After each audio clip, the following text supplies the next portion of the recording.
Big Dog, 97.9. Let's begin. We start with our first lap. Pablo Fransisco on guys who are sex blockers. He's a sex blocker. That's what we call it now. Sex blocker basically means a guy will go out of his way to make sure another guy doesn't get intimate with a woman, doesn't kiss her, doesn't, messes up the foreplay, even the sex. He'll knock on the door when you're in a bedroom. Dude, you gotta feed your fish. Yeah, dude, they're on top of the tank. Hey, nice to meet you. I'm Brad. He's Captain Sex Blocker. Sex Blocker. That's right. Look, it's a drunk. It's Sex Blocker. Able to sex block a whole damn bar. Hey, dude, you gotta pick up the wedding ring. Where's those diapers? I thought you were gay. Did you take care of that already? That's right. He blocked that whole damn bar. He's Captain Sex Blocker. Every guy has his own technique. My roommate does too. Every guy denies it too. Dude, it's bros before us. All right, I would never do that. Every guy has a technique. When it's outside the bars, my roommate would do this to me. I'd be like, this close to getting a girl home. I'd be like, you want a party? Yeah, let's do it. You're hot. Okay, let's go. Let me go to the bathroom and I'll be right back. And my roommate, did you know he has herpes? Are you serious? Oh my God. I don't know you, but I care about you. Yeah, and he has herpes. Don't look over there. He's over there. I'm sorry, my God. I'm getting out of here. This is terrible. Hey, where'd she go? Who did this to me? Captain Sex Blocker!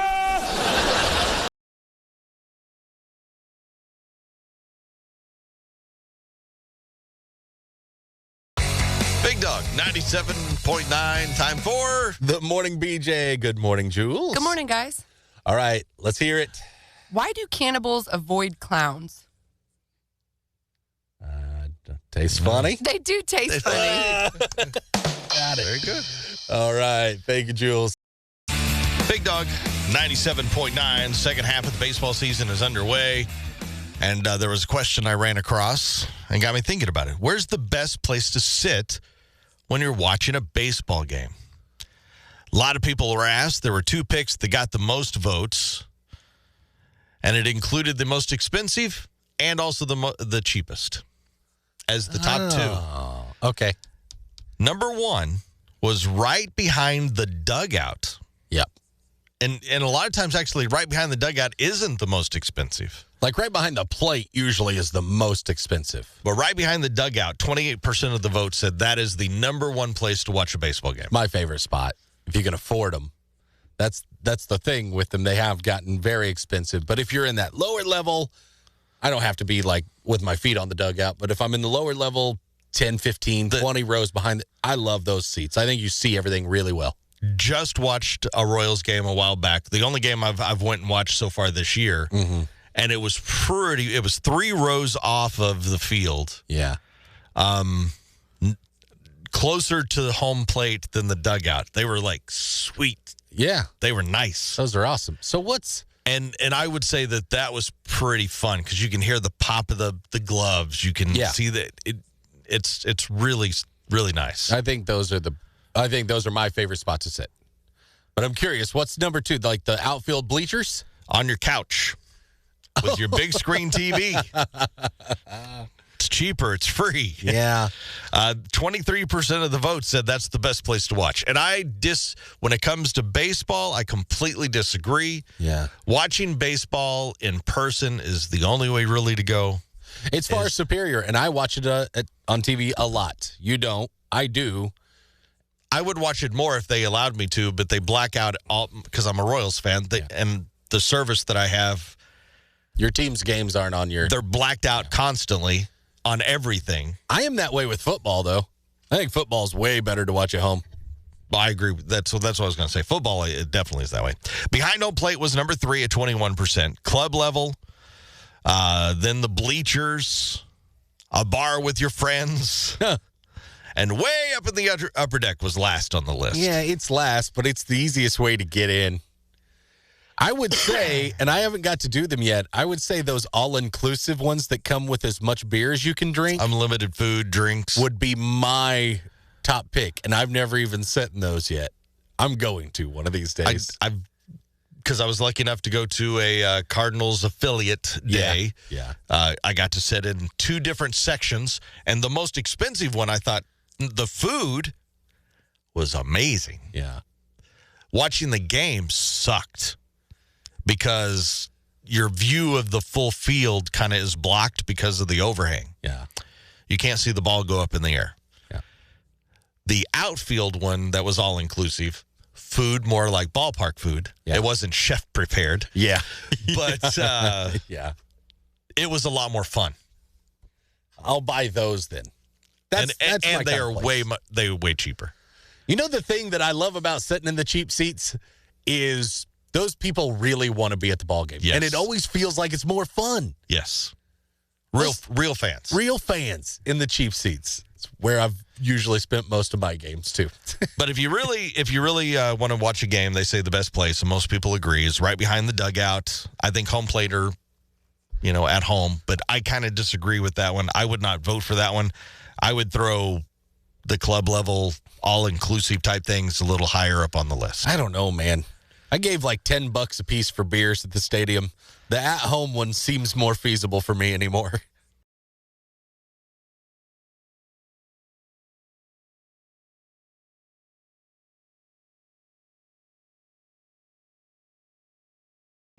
Big Dog, 97.9. I think maybe we should ask each other a couple of questions, things that people, that way they can get to know the show better. Get to know you better, get to know me better, and we can also get to know them better. All right. We all get to know each other a little bit better. We'll post one of these 3 questions up at Chris Purple's and Bobby Show, and you answer it. We get to know you better. Perfect. We'll answer 3 different ones here. Get to know the show. Get to know the Brand show. new segment. All right, here we go. Are you What do we ready? got? Everybody knows me, knows I love blank. Oh, everybody that knows me knows I love Blank. I think mine would either be my kids seems too easy. Baseball. My kids or baseball, I think are the easy answers for me. Everybody that knows me knows I love Baseball. baseball. Yeah, let's say that. Everybody that knows me knows I love the Steelers.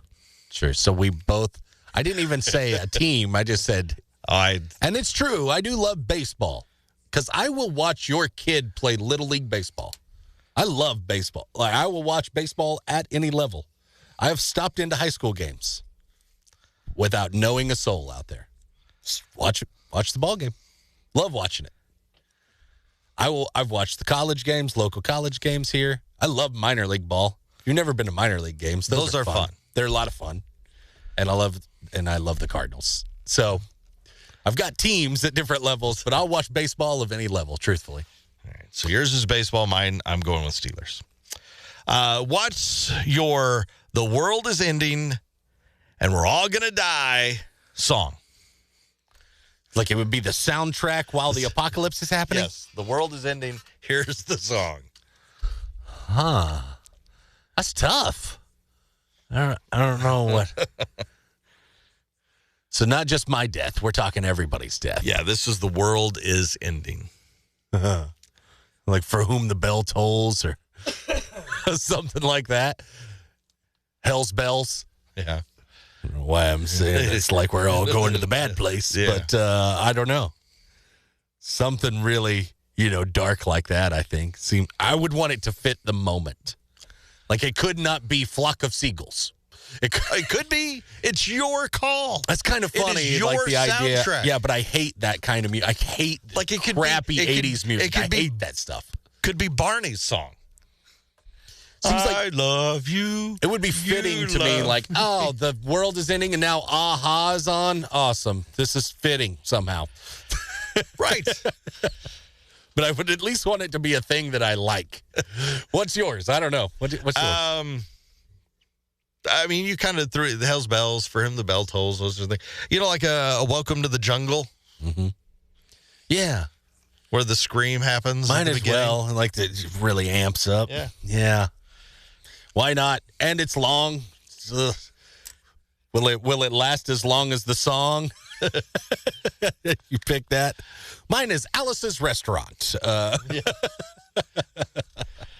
right. That one's hard. That one's hard if you don't prepare, but I don't know that I have just the one. I think a lot of people would say this is my favorite song, and that's what it would be. I'm thinking because you can't make up your mind and you've thrown some stuff out there, it is now going to be Aha. Yeah, it's probably Aha. That is going to be your end of the world Aha. Because you come up with Flock of Seagulls and Aha. It's just, I was thinking about the crap that I hate, and that's it. And that's what's going to be stuck because the world is ending. You're right. That's why you should have answered. 3, what popular movie have you never seen? There's a lot of them for me, really. I don't know. Like the popular. For me, the one that always seems to get mentioned that people talk about is The Shawshank Redemption. Oh, I have never seen that movie. Unreal, because I've seen that movie. Of all the. Right. That's one of the biggest movies of the last, I don't know, 30 plus years. I don't know how old it is now. I've never seen so many movies. I've never seen I've never sat down and watched all of Godfather. I've seen parts of The Godfather.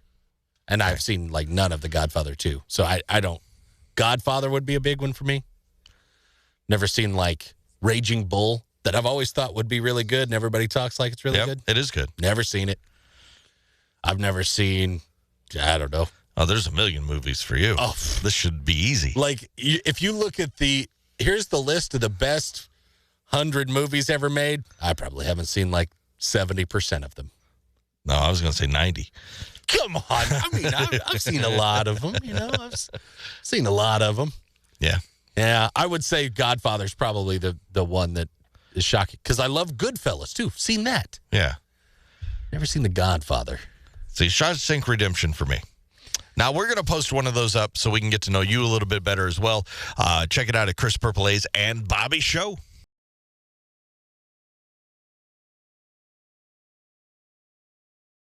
Are y'all ready, kids? Ha! What a dumbass. Dumbass. What the hell's your problem, you dumbass? What a dumbass. Great moment there, dumbass. Does it seem like a lot of kids have hundreds of thousands of dollars invested in their Pokemon cards? Not quite that much, I wouldn't think, right? I think it's crazy. They have a lot of money invested. I'll give you that. Okay. Well, all I got to say is they better have a solid anti-theft system. There's a man in South Carolina, huge Pokemon collector. Oh, okay. And he's serious because he's 62 years old. Yeah. Yeah. Well, 62-year-olds get serious about stuff. Yeah. And he even keeps his cards in a temperature-controlled room. Make sure they don't wilt. What does that do? I don't know. Yes. Police last week, though, were called by him that the police said that that part of his collection was stolen. Oh, no.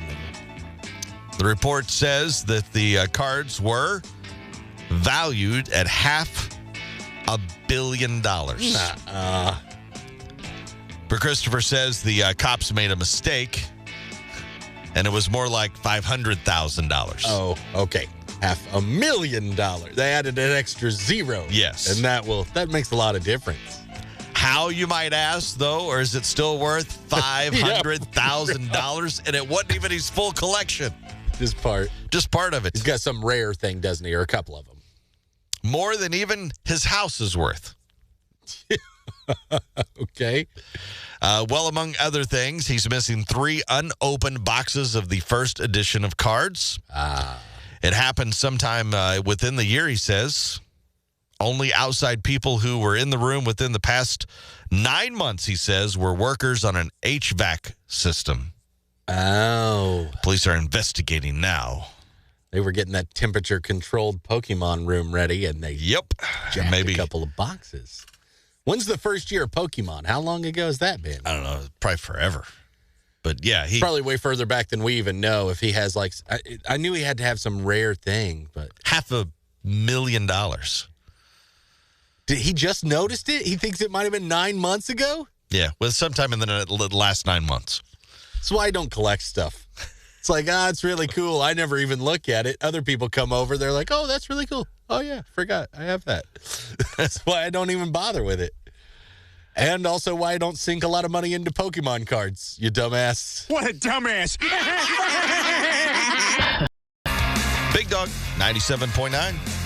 A 911 operator in Canada suggested a woman wake up an intruder she found sleeping in her home. Really?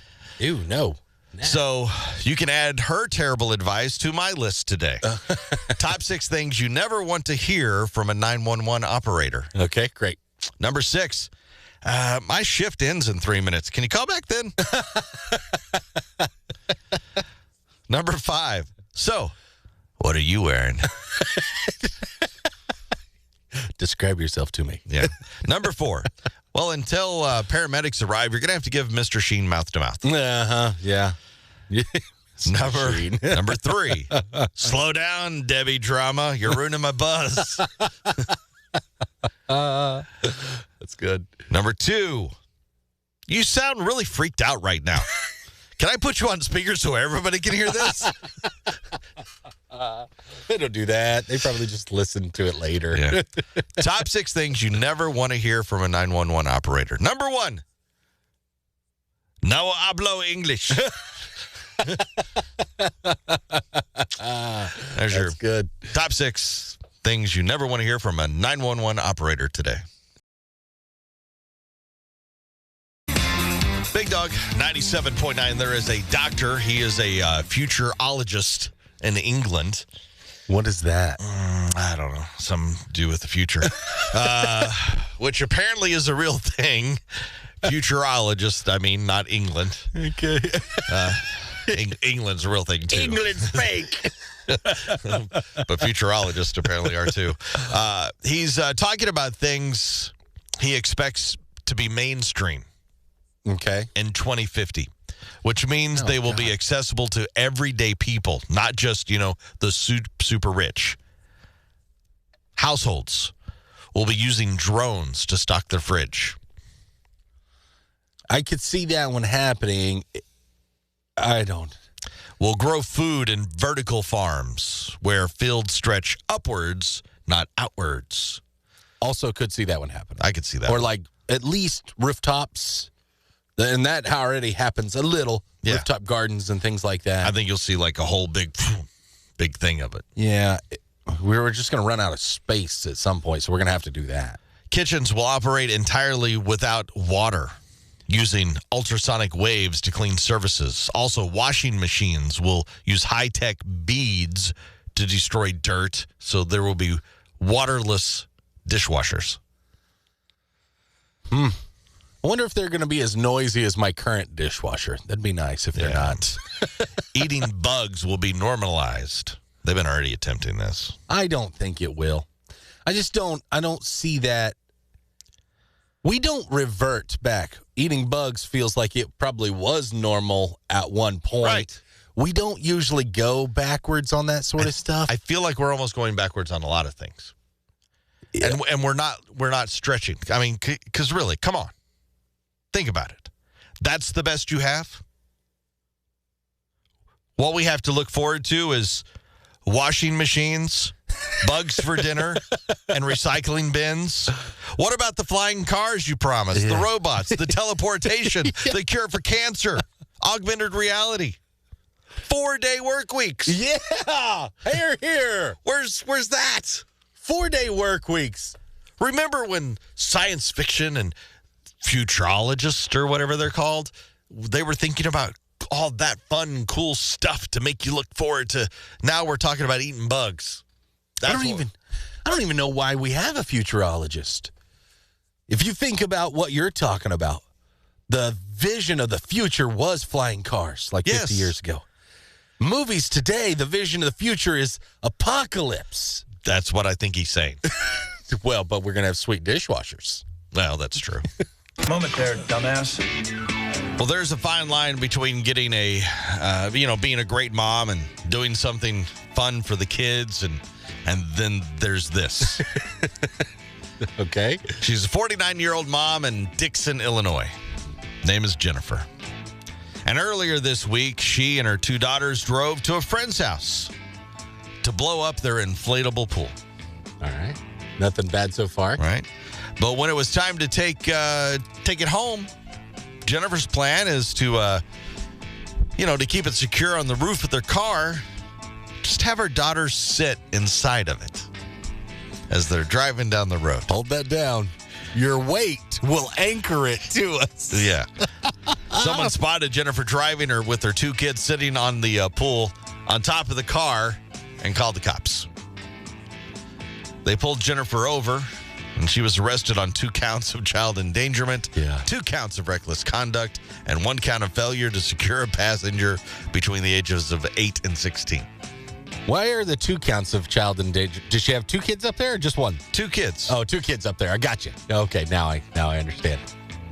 Only 1 count of failure to secure them, though, so she must have had 1 tied on somehow. Or 1 was below 8. Or above 16. That's true. That's true. Maybe after 16, you're on your own. If you want to be on the roof, that's your own. That's your own. I love that the mom was trying to get him a pool, but there's got to be...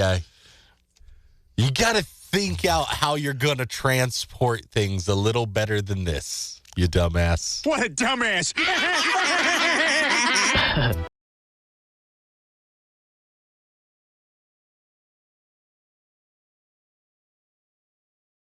Big Dog 97.9, point of the show. We find out what we learned on the show today. Bobby, what did you learn? You've never seen Shawshank Redemption. Of all the movies that you've never seen, it is highly regarded as, I guess, one of the best movies in the last 30 years. Right. It's a great movie, too. You should really, and you usually are the one doing this for me. Uh-huh. You check, what am I saying? Check that out. You don't go rent it anymore. Stream Shawshank Redemption at some point. I don't know where you can find it. I think the reason I never watched it is because it felt like everybody that ever described the movie to me was always, oh, Andy. Like there was some male revenge pounding going on. Yeah. And I was like, I really am not interested in watching that. That's not like most of the movie or anything. And that's what you keep saying is really that's not. But that's what everybody went, oh, Andy. Like, that's the whole movie. So you thought it's just a bunch of prison sex with a bunch of dudes. And I'm like, why do I want to watch a prison sex dude movie? How did this become so popular? I was confused, and that just didn't seem intriguing It's to me. a good flick, and it's not all that. Okay. What did you learn today? I learned that Aha is going to be your end of the world. Yeah. Because you couldn't think of a song, but you threw them out. So Aha. So in my head, it was like, That is going to be what's playing when the world ends. What song is playing when the world ends? This is a miserable scenario. Probably music I hate. That's why I thought, Aha, or Flock of Seagulls, or some crappy 80s track that I hate. Yeah. And Chris knows, that stuff, I'm good on that. I don't want to hear any of that ever again. And actually, that probably would be a good... It'll be like Prince, Little Red Corvette or something. I like that song. I know. All the 80s people love them. I've heard it. I'm good. Let's share one more laugh. What do we got? Brian Regan on TV fishing shows. I like watching fishing on TV. You ever? That'll make you worry about yourself. You ever watch fishing on TV for like 15 minutes and then just go, boy, I better get a life. I'm watching fishing. I'm not even fishing. I'm watching fishing. Too lazy to fish. I'm taping fishing to watch again later. Come on over, I got a fishing tape. No, a new one. And at the end of the fishing show, they roll credits. There are like 90 people involved with the 2 guys fishing. What are they all doing? And one of the credits is film editor. This poor guy. He's got to watch all the footage that's not exciting enough to make it into that final show.